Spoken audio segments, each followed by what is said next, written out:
मित्रांनो, लग्नानंतर होईलच प्रेम या मालिकेच्या पुढील भागामध्ये आपण बघणार आहोत.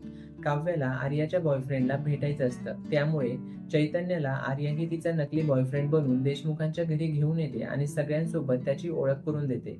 सगळ्यांना आर्या आणि चैतन्यवरती विश्वास सुद्धा पडतो. जिवाईकडे मात्र आर्याच्या हुशारीवरती चांगलाच इम्प्रेस होत असतो. पण नंदिनीला मात्र जे सगळं काही सुरू आहे ते काही केल्या पटत नसतं. याच रागापायी तिची सतत चिडचिड होत असते आणि यामुळेच तिला चक्कर येऊन नंदिनी खाली पडते. तिला दवाखान्यामध्ये नेण्यात येतं आणि पार्थ याबद्दल जीवाला फोन करून कळवतो. जीवा मात्र इकडे घाबरतो. त्याच्या मनामध्ये भीती निर्माण होते की डॉक्टरांनी नंदिनीला चेक केलं तर त्यांना लगेच समजून जाईल की ती प्रेग्नेंट नाहीये.